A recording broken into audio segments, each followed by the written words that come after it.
what would you do for love? This question was asked in the anime Nina the Starry Bride, and it was used so well I wanted to make a video on it. But of course, this shoujo anime does much more than just consider this question. And here today I'm going to be talking about everything in Nina the Starry Bride. I'm Ayanello, I love watching shoujo, and here's how Nina the Starry Bride answers what Nina would do for love.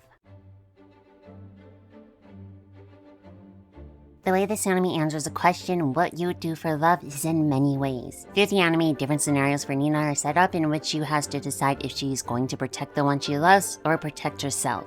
And in all cases, Nina decides to protect the one she loves. But this anime does take some time to get to this point, so let me just explain everything. At first, the anime is a bit slow and doesn't really hold any power inside, mainly because all that's been set up is Nina is an orphaned peasant and she's been kidnapped to pretend to be the princess who died. And when this is happening, the only real stakes are that the orphaned peasant is complaining that she doesn't want to deal with rich kid stuff. And because of this, the first couple of episodes are a bit boring. And all that's happening is a small amount of love is forming between Nina and Azur, a prince of the nation she's in, and first main love interest. But when stakes are added, like the person you love's life is in danger, that's when things actually start to speed up.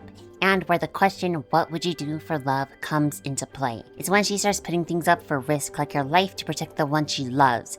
And once she learns that someone is trying to secretly kill Azur, all of this starts. So what does she do when she learns this? She confronts his great grandpa and previous king and asks Azur to be protected. Now, this wasn't the smartest thing to do. She hasn't talked to him before and he might be the one behind the scheme. So telling him about the plot to kill Azur might set off some red flags for him. But there's also the fact that she's not the real princess. And the old king immediately figures this out because she steps on a star, so she gets thrown into a dungeon. This right here is where the anime takes the proper turn, as I like to call it. They could have set it up where Nina regrets her decision and cries that she messed up while waiting for her prince to save her. But they luckily didn't do that. Instead, Nina actually said, I don't really care. I've been living on the streets my whole life, so this is chill. And starts cleaning up the cell she's in. This weirds out the guards, so they threaten her with torture, but she's like,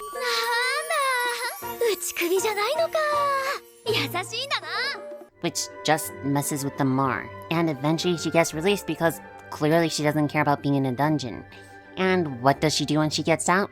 Continue asking the old king to protect Azur. She doesn't care about herself at this point, like, at all. But because she's risking so much to protect the life of someone she cares about, she gained the respect of the old king because she is strong. Then Azur busts in and tries to protect her, but at that point everything is cleared up. But the two of them do grow much closer, sharing some nice conversations and love at night on a balcony. So through this whole experience, the love between the two grow greatly. Which is why the next part is extremely sad.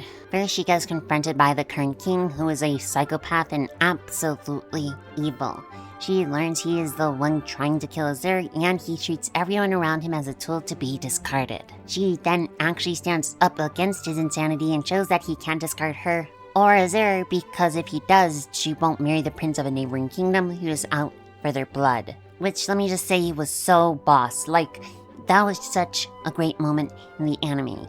But this means she has to leave her kingdom and in order to protect both of them. And this was just terrible. Having to leave the place that was just starting to feel like home in order to protect the people who made it feel that way. But she decides to sacrifice herself and her love in order to protect Azur, the one she loved. Going as far as to not even telling him she's leaving because she knew he would try to stop her. The only thing that would make this worse is if the place she was going and the prince she was supposed to marry were insanely evil. 本日はフォルトナの姫君が到着予定となっております。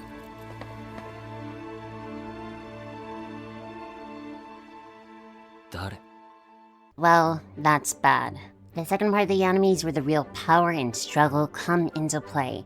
Set, the evil prince is using her and other princesses as pawns to destroy their country. If one of them gets on his bad side or displeases him, it gives him reason, in quotation marks, to attack them. So he's evil. And even once Nina learns how evil Set is, she doesn't care. She has people to protect, so despite warnings from other princesses, she still goes after him in order to try and protect her kingdom. So Set decides to try and break her, but after some time and a dream that encourages her, she remains steadfast and continues to try to protect her kingdom by becoming queen. And so she stands up to Set. After a guard is abusing his power, Nina calls Set out, saying, "Why do you let this slide?" One thing led to another, and he threatens to cut her down. She calls his bluff and then, well, cuts her down. But even after getting actually slashed by that man, she hears him say a side remark about he'll be the only one who sees that scar. So she's like, haha, that means you'll make me your queen. Check and mate. And then passes out. But this was just amazing. She stands up to the evil guy, then literally gets cut down, and still said she's gonna marry him, all in order to protect Az. I love when an anime main character struggles against despair itself and pushes through to achieve what they want to. It's always a plot point I love, and this anime, as I've shown, has plenty of that, which is why I really like it. The only sad part is that at this point in the anime, the main focus of the struggle against impossible odds kind of ends here. Don't get me wrong, there are still plenty of examples of it left in the anime, it's just no longer the focal point as I enjoy it to be. Here, it starts to switch mainly to pure shoujo because at this point, Set, the evil prince himself, starts to become a main love interest. And you're probably wondering, how is that even possible with how evil Set is? Well, let me explain the... Well, honestly, to be like Azure at first either. They make you really not like either of the love interests at first, but then get you to like them later on. Azure is a jerk at the beginning because he kidnaps her and then uses her for his own gain. She gets like no choice and just really does what he says. This is put off as more of an annoyance to her, so the change from guy that sucks to actually called your love interest is a pretty swift one. Whereas she does more for him and learns more about him, does she actually start to fall for him. It takes about 3 episodes for basically their entire relationship to play out, and despite the short amount of time, the change in how Nina views Azure was really well done. She learns that everything he's doing is not selfish, but is to protect the kingdom, and after learning they have a similar past, Azure becomes the only one left to call her Nina. So her name and who she was before becoming the Princess Alicia still exists. Now, Set on the other hand is a bit of a handful. He kills people just cause, he treats everyone like they're not worth his time, and he abuses and lets abuse slide whenever he wants, to the point he actually cuts Nina down where she stands. It's kind of hard to think of how such a dirtbag of a man could ever become a love interest, but somehow this anime manages to pull it off, because come the end, I'm sitting here thinking either of them could easily win her hand, even though this guy is a maniac. But he's like a Sour Patch Kid, sour on the outside and sweet on the inside. He's only really evil because no one ever pays attention to or stands up to him. He's basically on his own plane of existence. So when Nina pulls up being the strong woman she is and actually stands up against him, where again she gets slashed, she never breaks because again, she's doing all of this for love. So he's like, dang, she actually chill, and starts to warm up to her a bit because no one has ever treated him like she does. So after some genuinely nice moments the two share, when he becomes way more chill, he eventually fights a tiger for her, and at this point I'm like, maybe I judge this man too hard. And the way they both become love interests despite being jerks at first is top shelf stuff, I gotta tell ya. But again, this is where the anime changes a bit, all because of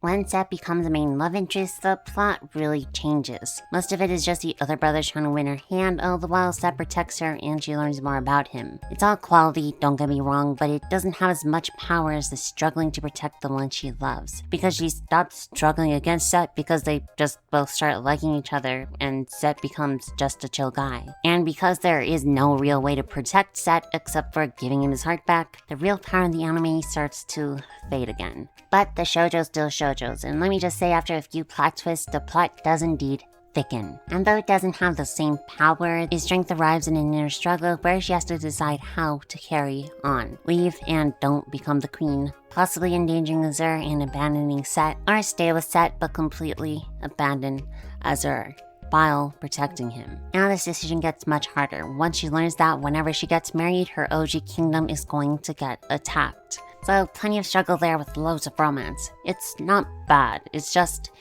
different. But if you were wanting to see more what would you do for love, don't worry because this anime ends on a terrible cliffhanger. The cliffhanger itself wasn't bad, it's just that there's no way you're telling me this is the last episode. And despite the last episode being extremely rushed, it sets up so much more that it seems like there's way more sacrifices and struggle and protection coming in the next season.